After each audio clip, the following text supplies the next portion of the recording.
Abimbola was a pretty young woman from the southwestern part of Nigeria. After she got married, she struggled to have a child. In a bid to conceive, she called the entire village for help, yearning to be a mother. At least, even if it's just one child, let me also be called a mother, she would cry, her voice breaking with desperation. She went from one herbalist and spiritualist to another, consuming countless concoctions, performing various sacrifices, and participating in numerous rituals, but all to no avail.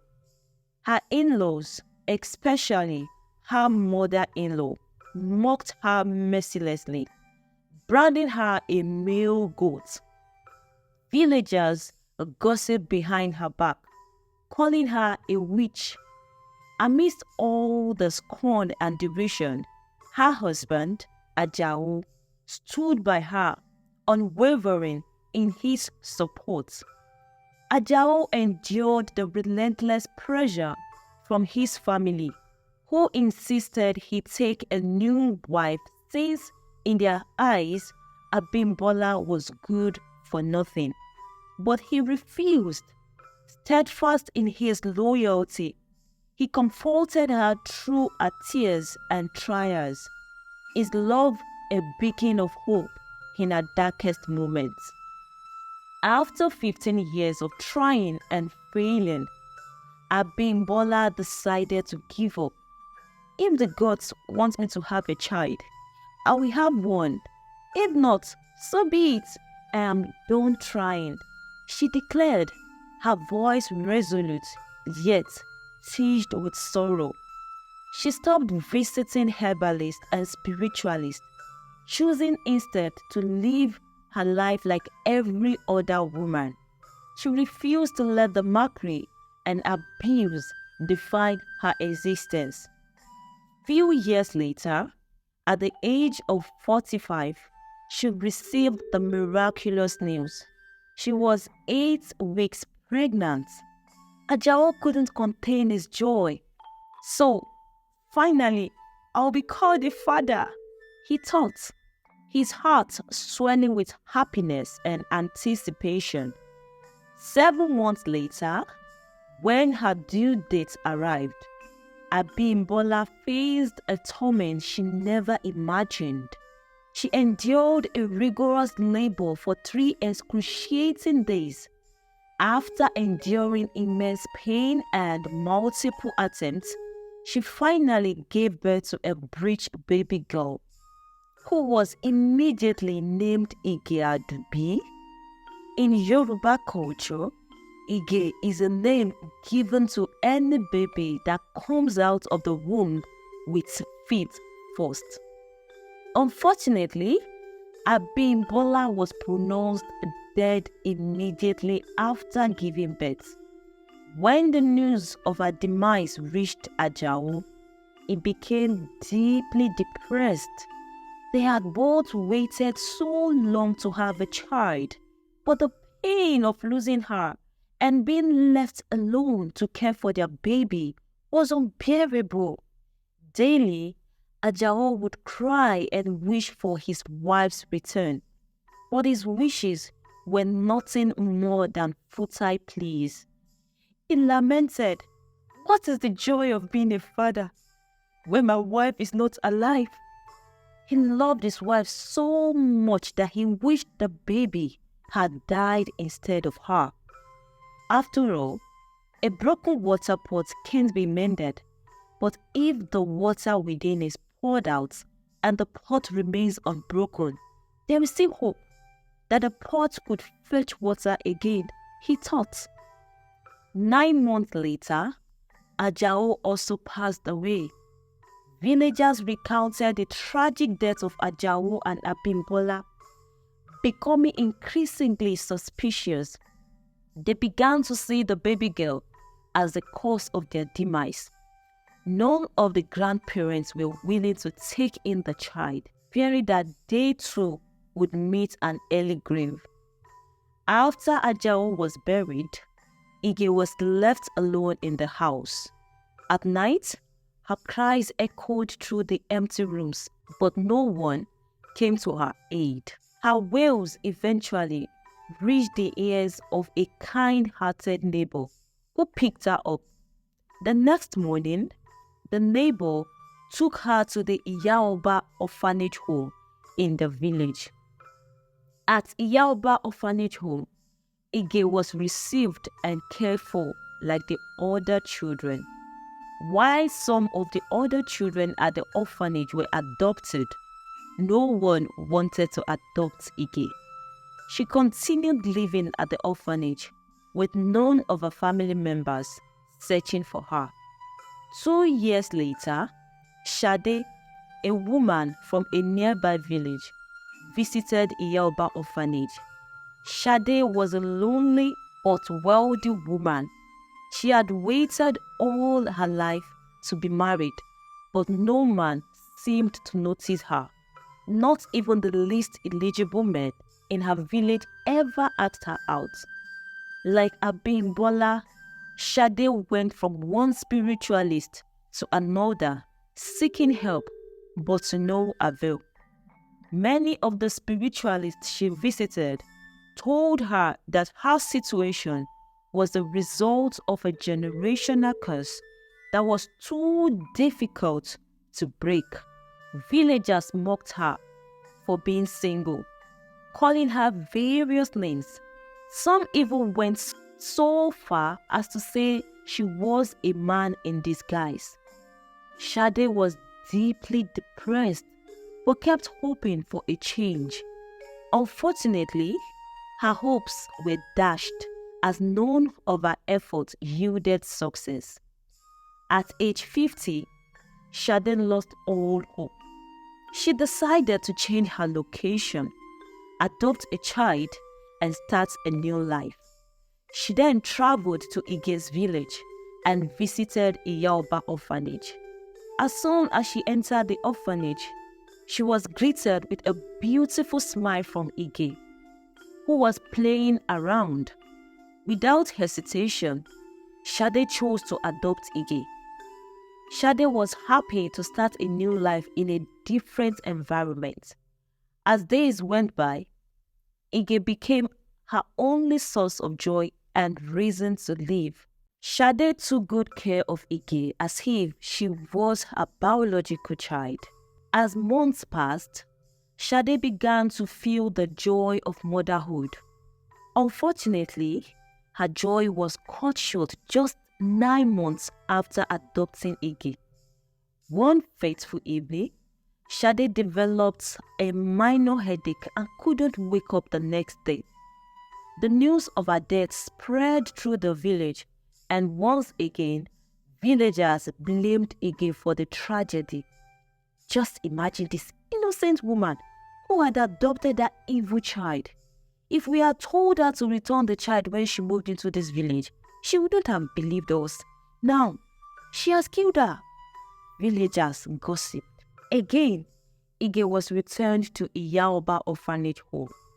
This time, Iyaoba, the old woman who owned the orphanage, became worried.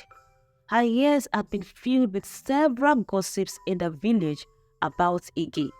She was torn between letting go of Ige or keeping her in her orphanage. After several months, Iyaoba, who had never made sense of the gossips about Ige, sat down and began to ponder on them. But come to think of it, this is the 3rd time this girl has been returned after adoption. What if all these rumors I hear about her are true? And even if they are true, how come this baby hasn't harmed me for the past years? She pondered.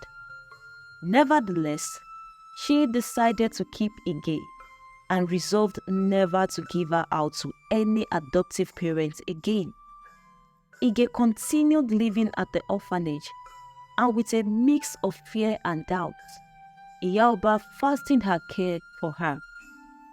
2 years later, another family came to adopt Ige. This time, Iyaoba refused them. They begged for Ige with all they could. But before Iyoba finally released her, she warned that on no account should they return her to the orphanage. The family was happy they got Ige. They began to care for her with all their might. Everything went fine until after 3 months. They suddenly started noticing failure in their business. They sat down and tried to recount what might have gone wrong but couldn't point at anything. So they felt the economy was bad for their business. Unfortunately, they lost almost everything 9 months after adopting Ige. They felt the urge to return her to the orphanage, but recalled the agreement never to return her. After much thought on the way forward, they picked Ige up and at night sneaked into the orphanage and returned her. Iyoba, on seeing Ige that night, felt really disappointed and vowed never to give her away anymore. Ige began to grow at the orphanage together with Iyoba. She ran errands for her and did her daily chores. Being the oldest child in the orphanage, she and Iyoba became very close. Ige would have had a beautiful life in the village, but the villagers wouldn't stop gossiping about her. Whenever she passed by, they would point accusing fingers at her. See her, she killed her parents. Some would say, nobody wants her, she's dangerous. Others would say, even little children in the village already knew the tales of Ige. Many times they would abuse her and call her an evil child. Parents instructed their children to stay far away from her so she wouldn't inflict their lives with her bad luck. Growing up, Ige was left alone with no friends.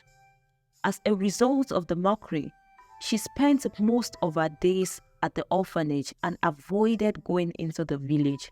When she turned 18, Ige approached Iyoba and humbly requested to leave the village and start a new life where she was unknown. Mama, thank you so much for accepting me and caring for me all these years. May the gods bless you for me. I've been thinking of leaving this village to another one so I can start a new life where nobody knows me, Ige said. Ha! Why? Do you know anyone there? Iyoba asked, concerned. No, Mama. I don't know anyone there, but I'm tired of staying in this village. The mockery and abuses I get from villagers always make me feel like I am not human. I want to go and experience another village where I am unknown and see the difference. I'm not pleased with this idea. You don't know anyone elsewhere. This life is full of wickedness and you're still young to start dealing with life's challenges all by yourself. I don't think I can let you go now, Ige. Mama replied. Ige fell to her knees with tears dropping down her cheeks, pleading with Iyoba to let her go, reiterating her reasons. After several days of begging, Mama finally allowed her to leave. Iyoba couldn't imagine the stress Ige would go through starting a new life in a strange land. She knew humans could be mean, and she was aware that life wouldn't be easy for Ige as a teenager all alone. As Ige left the compound, bidding farewell to Mama, they both waved their hands, tears dropping down their faces. Ige set out to journey into a distant village. She went to the village taxi park and boarded the available taxi. When the driver asked her destination, she wasn't able to mention a specific place. Instead, she told the driver she would alight at the last stop. As she traveled, sitting by the window, she gazed through the window admiring the beautiful trees as the taxi sped off. After some hours, Ige found herself in the bustling town. different from her scanty village where everyone knew each other. At the bus stop, she began to wonder where to go.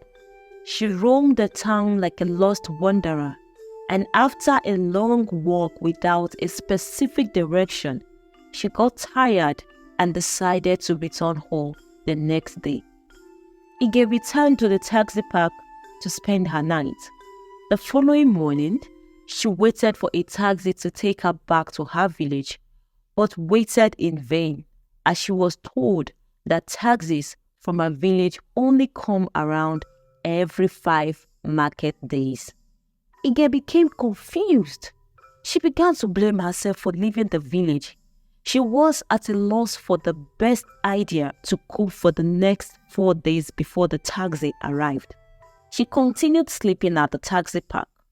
One night, while she was fast asleep, 2 drunk men approached her where she lay and wanted to violate her.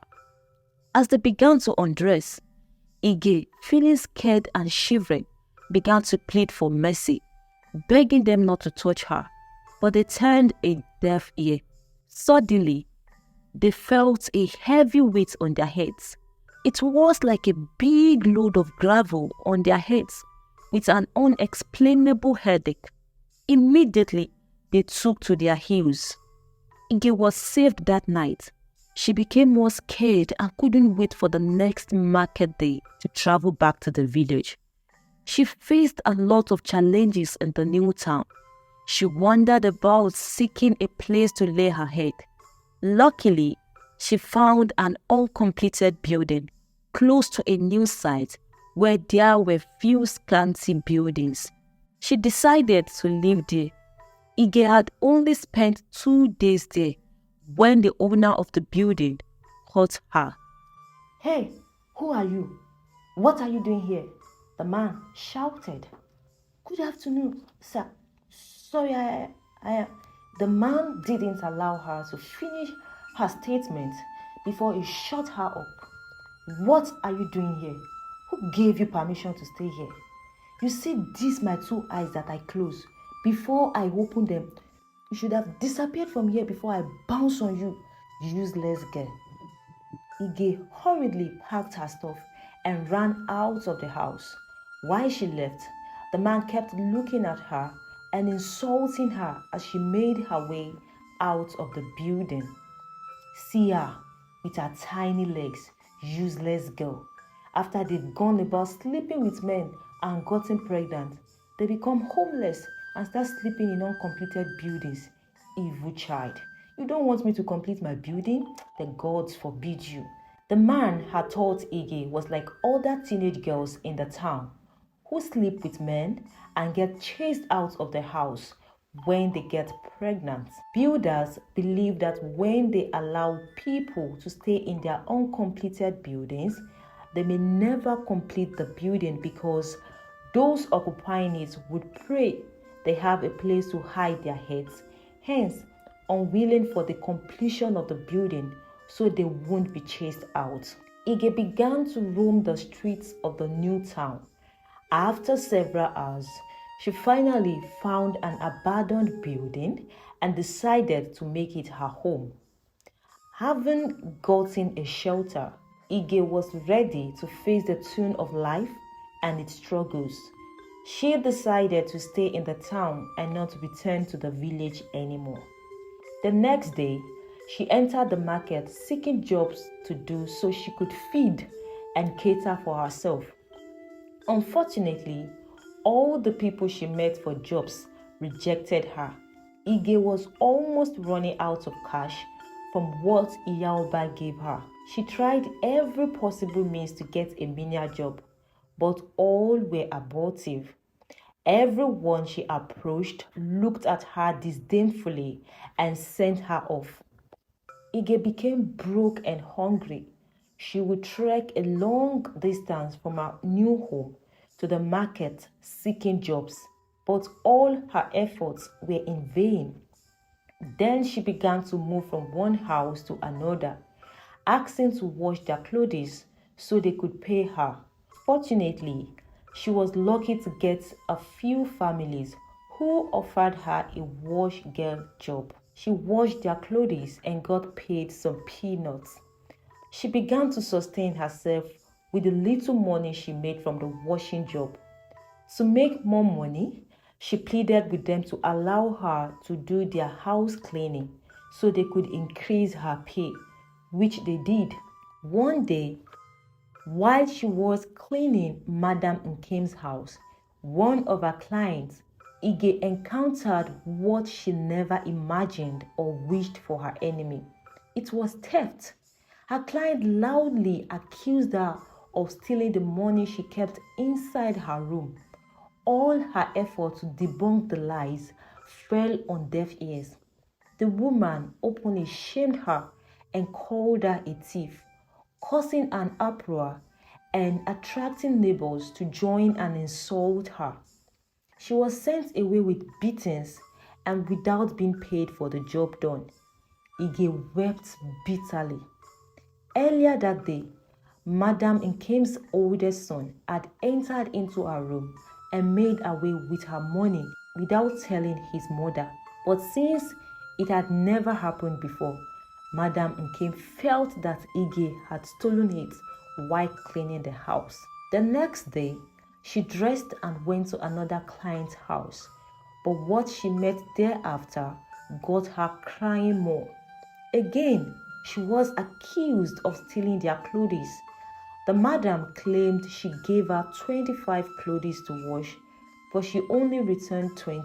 Ige tried her best to recount that she never stole any of her clothes, but the woman refused. Instead, she sent her away and refused to pay her for the last job she did. Again, she wept bitterly and returned home. Within the next 2 weeks, Ige was accused of one theft after another by all her clients, and they all sent her away. After much thought, she decided to quit the cleaning and washing jobs.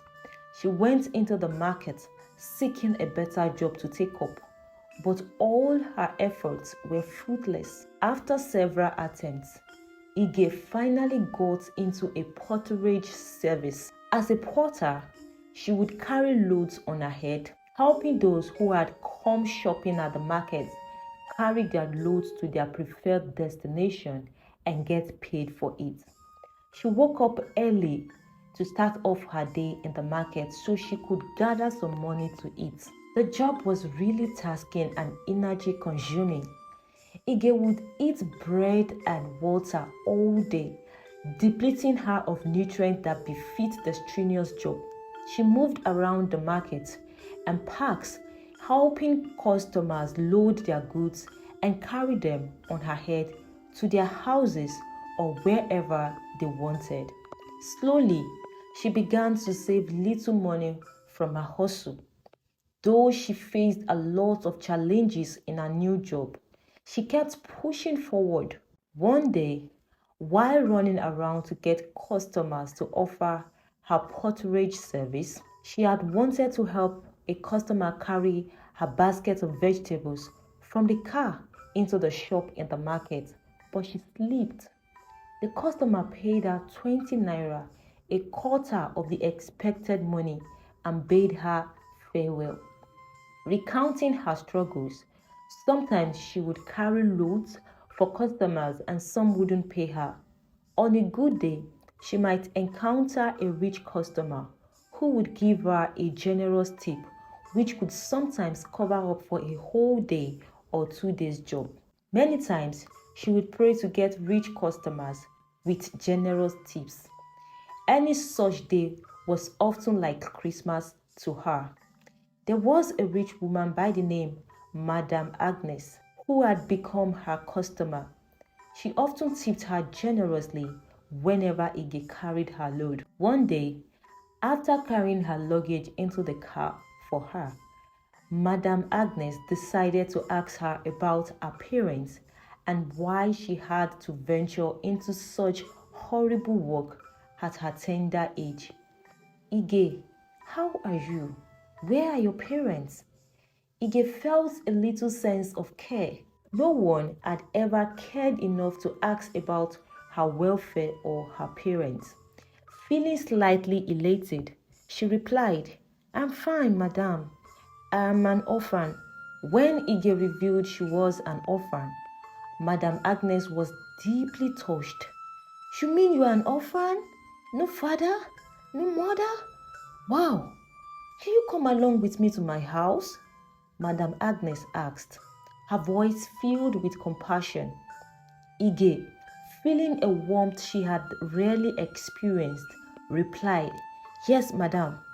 As they arrived at Madam Agnes's beautiful house, Ige was in awe.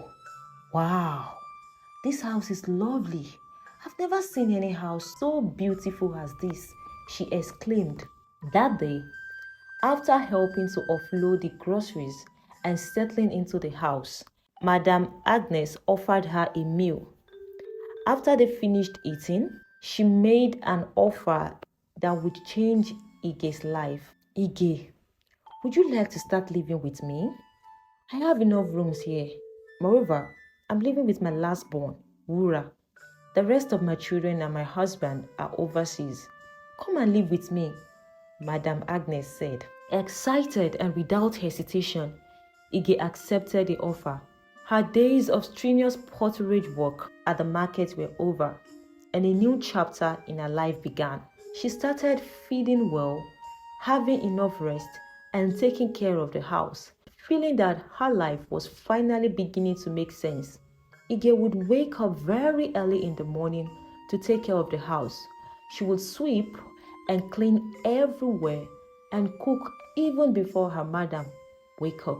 She was glad her life was beginning to make some sense until the unexpected happened. Wura, a smart, outspoken, and beautiful 6-year-old girl, was initially cold towards Ige, but soon welcomed her as a sister she never had. However, a few weeks after Ige moved in, Wura began experiencing terrible nightmares. "Mommy, I dreamt someone was chasing me in my dream," she would tell her mother.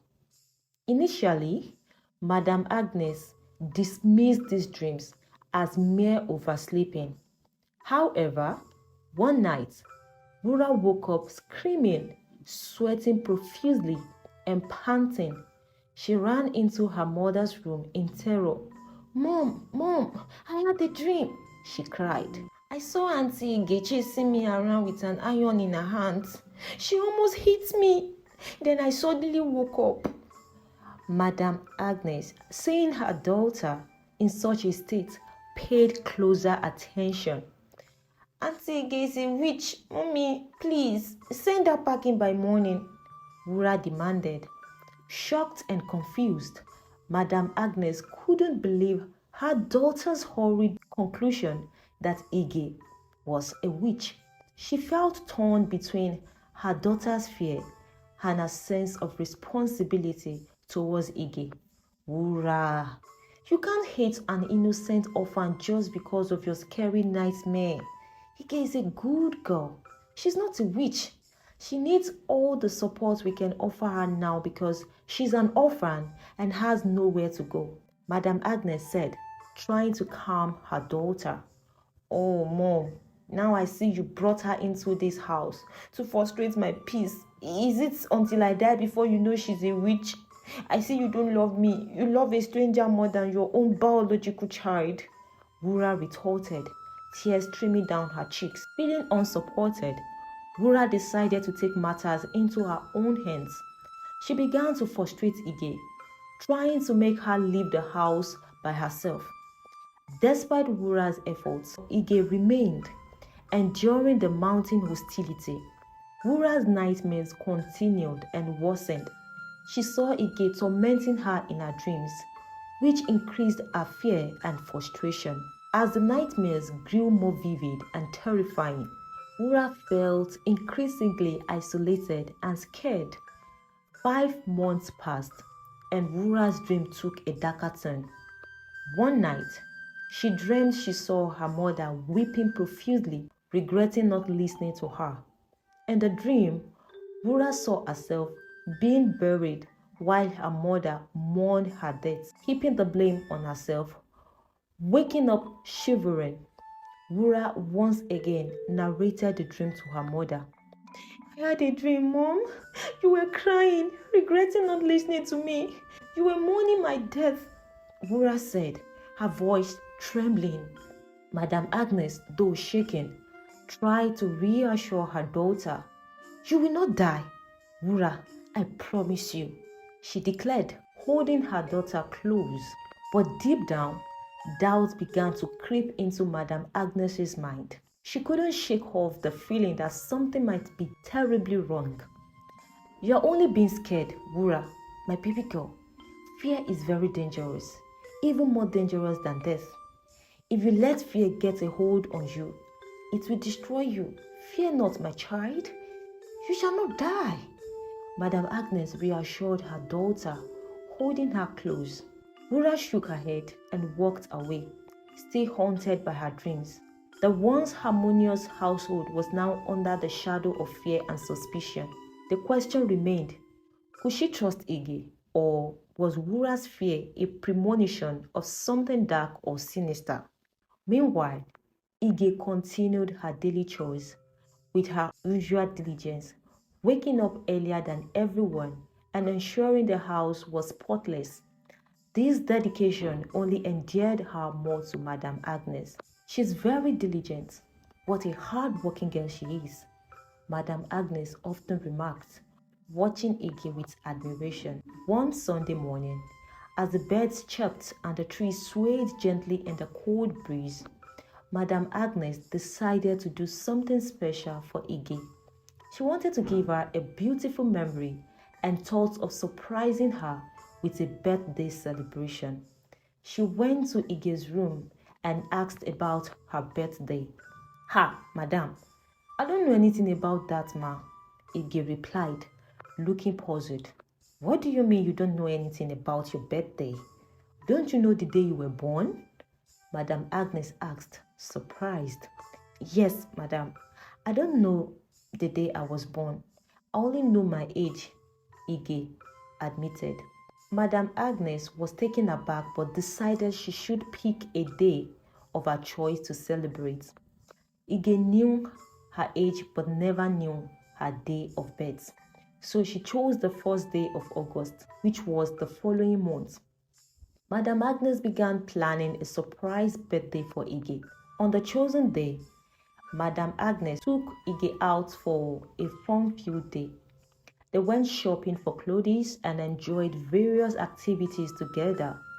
Ige was overjoyed, feeling a sense of belonging and happiness she had never known. She was determined to maintain her good attitude to keep her place in Madame Agnes's home. However, Wura began to feel neglected. She no longer had her mother's undivided attention, as it was now shared with Ige. Although her nightmares became less frequent, she stopped sharing them with her mother, feeling unheard and sidelined.